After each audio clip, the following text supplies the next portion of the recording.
Welcome back to the AB Scout Project. I'm Krager. This is Off Bravo, and today we're going to start off with the Maas Toys Skiff and Gold. These two came from a clearance from Big Bad Toy Store, and overall, they're actually pretty decent toys.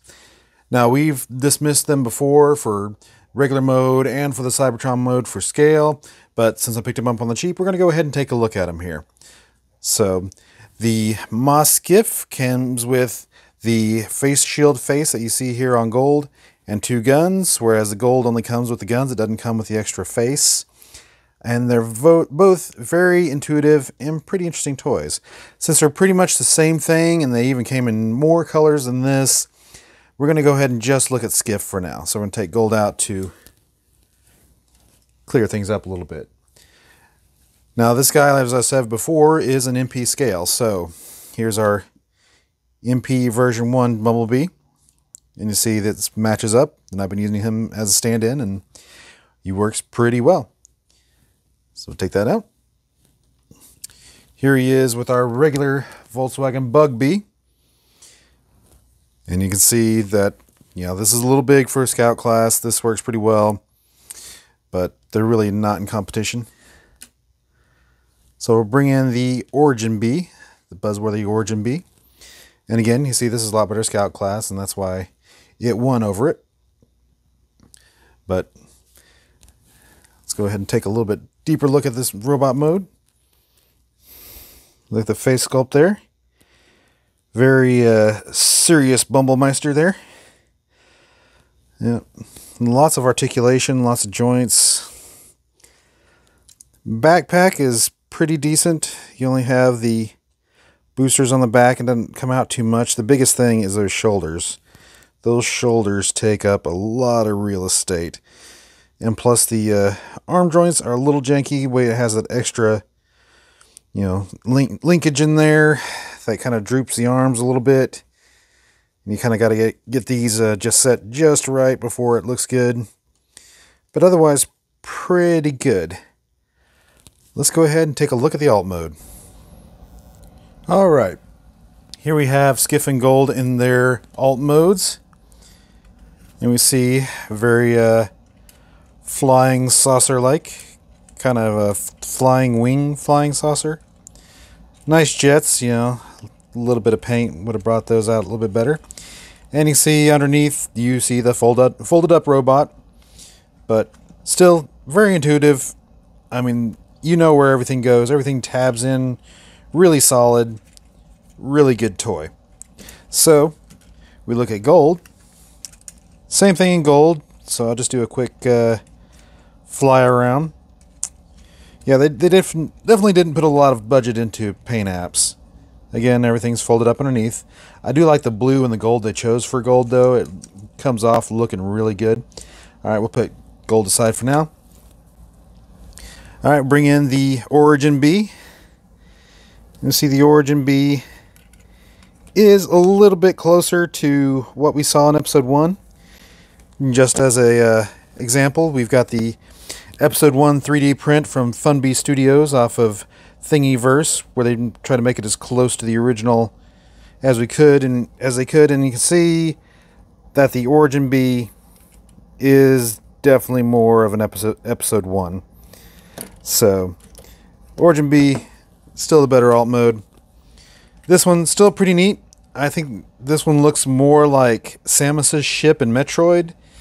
A little bit closer, but the Origin Bee is still the better one. So, let's wrap this up. So, does this beat the buzzworthy Bumblebee Origin Bee for the episode 1 Bumblebee? Not really. The look's off, the scale's off. That's why he was eliminated before. But it is still a fun, intuitive transformation, third-party toy. If you want that episode 1 flying saucer for your masterpiece shelf, go ahead and pick it up. They're pretty cheap on a few websites. But overall, it's worth it to have. It just really doesn't fit with the Chug collection. All right, on to the next one. Finally today, we're going to look at the Kingdom Tigatron. I picked this guy up recently, and between him and our original winner, the original Tigatron, I mean, it just blows it out of the water. I mean, this is so much better. The look, the scale, everything else is so much better that I'm not even in front. The old one is out. We're not even going to talk about him anymore. But we're going to talk about this guy. This guy is cool. This guy, the paint apps are great. That face sculpt is dead on animation accurate.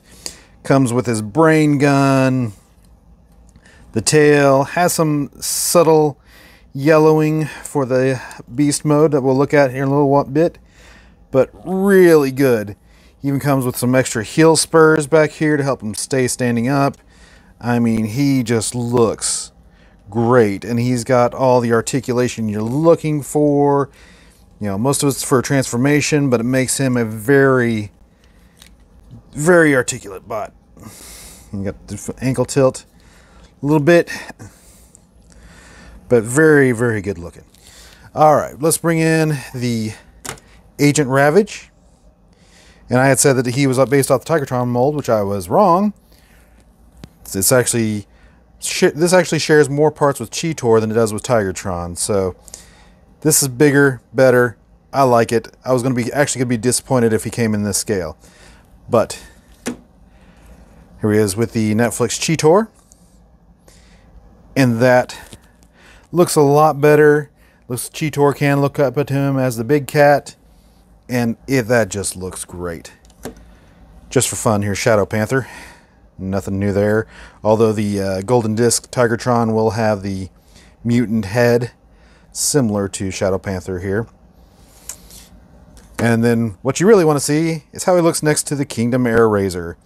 Air Razor being one of my top 10 acquisitions for last year. And the two of them together look really good. I mean, I am super happy with this Voyager Tigatron. All right, let's look at the beast mode. And here we have Tigatron in his tiger mode. And he looks really good. He's got some of that pre-yellowing to make him look more like a real tiger. That tiger face looks really good. He's got the articulated jaw, along with all the other movement that he's got in his legs and feet. It all looks really good. The only complaint really is the feet sticking out the back leg like all the Cheetor derivatives, but still really good. And that's about the best place to store the brain gun. But overall, so good. Alright, here he is next to Cheetor. You can see the cat modes are actually pretty close. Cheetor's thinner, so give that younger look. So, not bad, not bad. Here he is next to Agent Ravage. You can see that the head on Cheetor is definitely better executed than it is on Ravage. But still, you can definitely see the difference in the length on these two guys to see that, yeah, the Agent Ravage was definitely closer to Cheetor than he was to Tigatron. And then really the comparison you want to see is the Tigatron next to the Air Razor. Now I will say the scale is a little off here, but I think I can forgive that just because they're both great. They work great in robot mode. And I mean, I like it. It's great. She sets up there pretty well.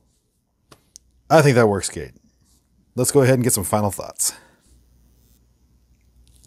Yeah, once more, there was just no comparison to the original Beast Wars. This is our new definitive Tigatron. I've got no complaints about him, really. This is just great. Looks great, screen accurate, scales good with everything. I just don't know what else to say about him. He is great. Go pick him up. He's the best Tigatron.